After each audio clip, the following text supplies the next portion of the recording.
और दोस्तों, success study Baloda YouTube channel में आपका स्वागत है।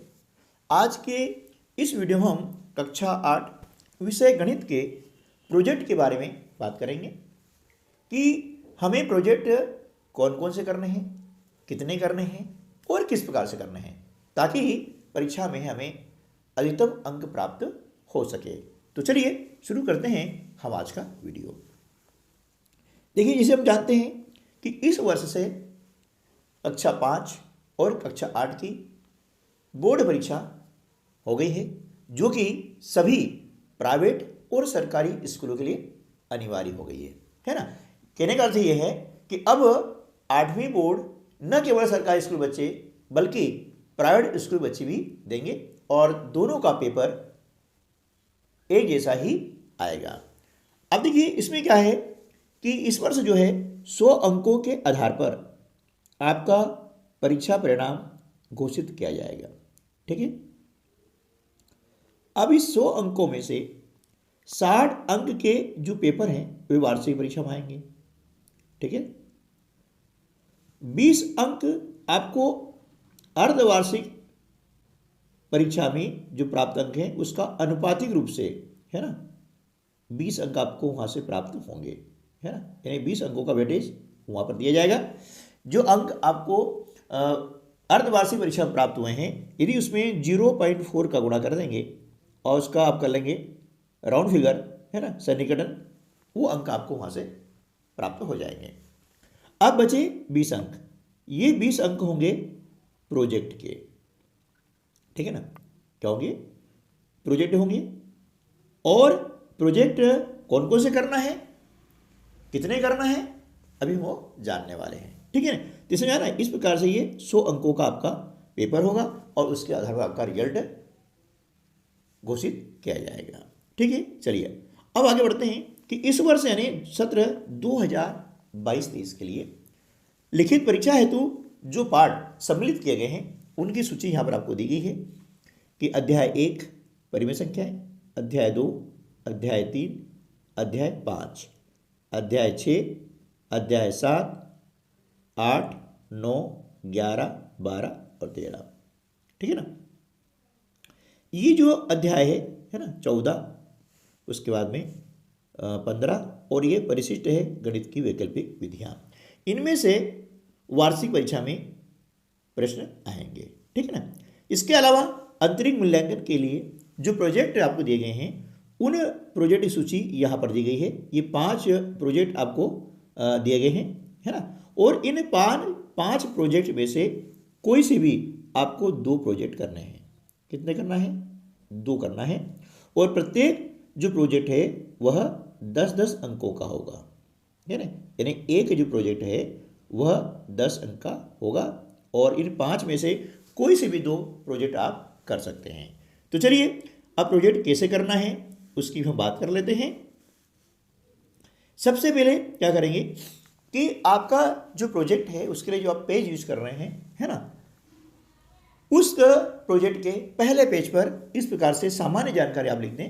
प्रोजेक्ट कार्य सत्र 2022-23 है, विषय गणित कक्षा 8।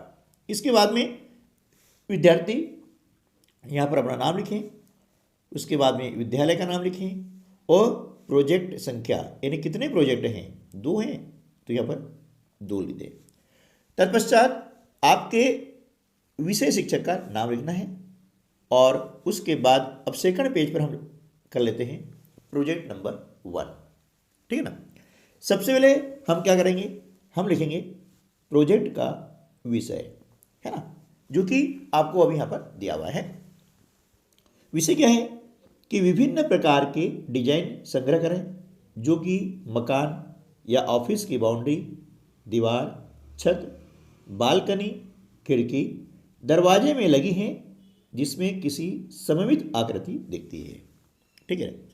अब इस प्रोजेक्ट को पूर्ण करने के लिए हमें कुछ आवश्यक जानकारी होना चाहिए और वे आवश्यक जानकारी कौन सी है वो हम यहाँ पर लिख लेते हैं कि ऐसी आकृतियाँ जिनके बराबर 2 भाग करने पर वे एक दूसरे को पूर्ण रूप से ढक लें सममित आकृतियाँ कहलाती हैं। है ना, क्योंकि हमें सममित की परिभाषा या पहचान आना जरूरी है, तभी हम प्रोजेक्ट कर पाएंगे, है ना। जब एक आकृति को बीच में से इस तरह से मोड़ें कि उसका आधा बायां तथा आधा दायां भाग एक दूसरे से पूर्णतया मिलता जुलता हो, तब आकृति में सममित रेखा उपस्थित होती है। यानी जिस स्थान से हम उस आकृति को मोड़ते हैं, तो वो जो मोड़ वाला स्थान है वो कहलाता है सममित रेखा। अब इसका उपयोग कहाँ होता है? तो देखिए, सममितता का उपयोग कहाँ कहाँ होता है? तो सममित क्या है? एक महत्वपूर्ण ज्यामितीय अवधारणा है जिसका उपयोग विभिन्न प्रकार के डिजाइन बनाने में होता है, जैसे मकान या ऑफिस की बाउंड्री, दीवार, छत, बालकनी, खिड़की, दरवाजे इत्यादि में इसका प्रयोग होता है। अब सममित रेखा बनाना, इसके लिए हम क्या करेंगे कि एक आयताकार कागज लेते हैं, यानी आपकी जो नोटबुक है उस नोटबुक का जो पेज होता है वो आयताकारी होता है ना, अब वो ले सकते हैं और इसे एक बार लंबाई की ओर मोड़ते हैं, जिससे कि एक आधा भाग दूसरे आधे भाग को पूर्णतया ढक लें। इस प्रकार यह मोड़ सममित रेखा कहलाती है। अब इसे खोल करके पुनः एक बार चौड़ाई की ओर से उसी प्रकार से मोड़ते हैं, तो यहाँ हमें एक और सममित रेखा प्राप्त होती है। किस प्रकार के? देखिए, अब देख रहे हैं कि ये आपका क्या है? कागज है, और इसको हमने क्या किया कि ये इसकी लंबाई है, तो लंबाई की समतुल्य नहीं, यहाँ से इस प्रकार से हमने इसको मोड़ लिया है, तो ये यहाँ पर आए तो मोड़, इसे हम कहते हैं सममित रेखा। अब इसको खोल के अब यहाँ से वापस इस तरफ मोड़ेंगे, है ना, और फिर खोलते हैं, देखते हैं कि ये जो हो गई ये सममित रेखा हो गई है ना, ये कहलाती है सममित रेखा। देखिए, इस रेखा के इसका हिस्सा और हिस्सा दोनों एक जैसे हैं। यदि इसको हम क्या करेंगे कि मोड़ देंगे इस प्रकार से, तो यहाँ पर ये हिस्सा इसको पूर्णतया ढक लेगा, या इसके ऊपर हम क्या करें, एक साई की जो बूंद डाल देते हैं, उसको मोड़ते हैं, तो एक बूंद यहाँ भी इसी बन जाती है, ठीक है ना।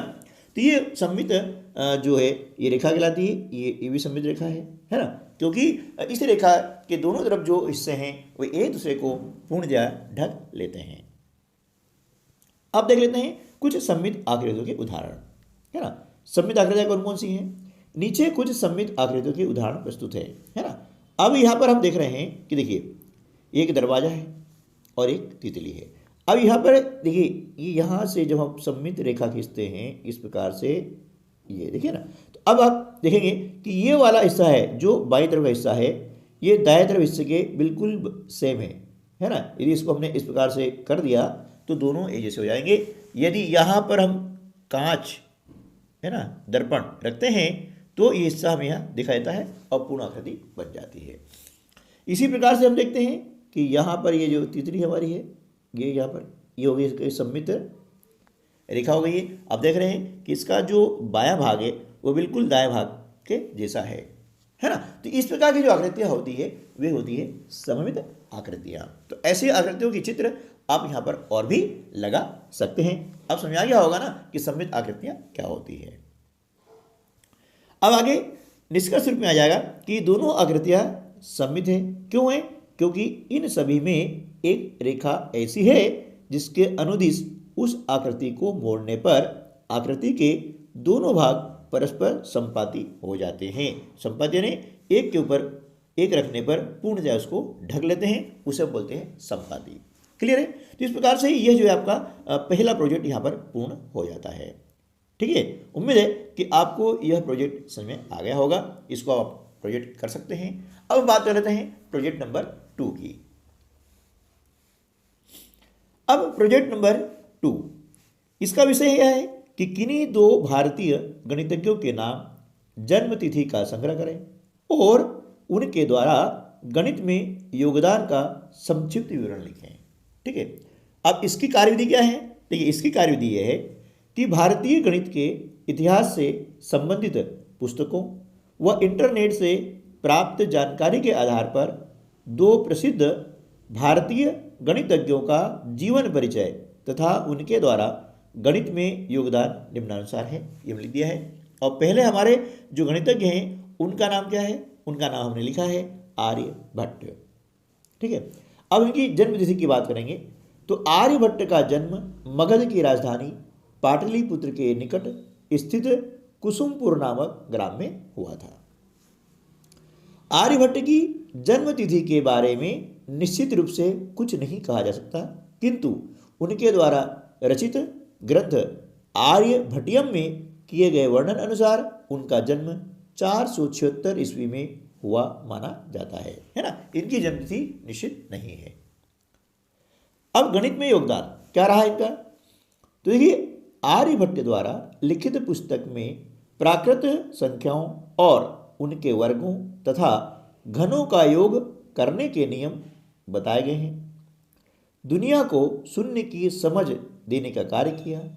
उन्होंने वृत्त की परिधि और व्यास के अनुपात का मान 3.1416 ज्ञात किया और यह भी बताया कि यह मान लगभग है, जिसे वर्तमान में पाई इसी होता है, उसे पाई बोलते हैं, ये पाई के नाम से जाना जाता है।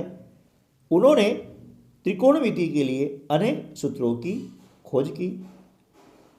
उन्होंने गणित को वे सूत्र दिए जिनके द्वारा त्रिभुज, वृत्त, शंकु, घन, गोले इत्यादि का क्षेत्रफल ज्ञात किया जा सकता है। आर्यभट्ट के महत्वपूर्ण योगदानों के कारण भारत के प्रथम उपग्रह का नाम उनके नाम पर रखा गया। ठीक है। अब इसके बाद में दूसरे जो हमारे गणितज्ञ हैं उनका नाम है श्रीनिवास रामानुजन। इनकी जन्म तिथि की बात करते हैं तो श्रीनिवास रामानुजन का जन्म 22 दिसंबर 1887 को तमिलनाडु राज्य के एक छोटे से गांव इरोद में हुआ था। अब इनका गणित में क्या योगदान है वो देख लेते हैं। रामानुजन विलक्षण बुद्धि के धनी थे। गणित उनका सबसे प्रिय विषय था। श्रीनिवास रामानुजन का मुख्य कार्य संख्याओं की प्रकृति एवं संख्या सिद्धांत से संबंधित है। जैसे 1729 एक ऐसी सबसे छोटी संख्या है जिसे दो प्राकृत संख्याओं के घनों के योग के रूप में व्यक्त किया जा सकता है। यह संख्या रामानुजन संख्या कहलाती है। ये देख रहे हैं हम 1729 है, इसे 10 का घन और 9 के घन के योग के रूप में दर्शाया जा सकता है। इसी प्रकार से 12 के घन और 1 के घन के रूप में भी दर्शाया जा सकता है। रामानुजन ने मद्रास में 1 साल रहते हुए अपना शोध पत्र प्रकाशित किया। शोध पत्र का शीर्षक था बर्नौली संख्याओं के कुछ गुण। श्री रामानुजन 1914 यानी 1914 से 1918 तक कैम्ब्रिज विश्वविद्यालय में शोध करते रहे, यानी रिसर्च करते रहे। इस अवधि में उनके 24 शोध प्रकाशित हुए। सन 1917 में उन्हें रॉयल सोसाइटी की फेलोशिप प्रदान की गई। ठीक दोस्तों, तो इस प्रकार से हमने इस वीडियो के माध्यम से गणित के 2 प्रोजेक्ट आपको बताने का प्रयास किया है कि प्रोजेक्ट किस प्रकार से करना है ताकि आपको अधिकतम अंक प्राप्त हो सके हैं। तो मिलते हैं अगले वीडियो में, तब तक के लिए नमस्कार, जय हिंद।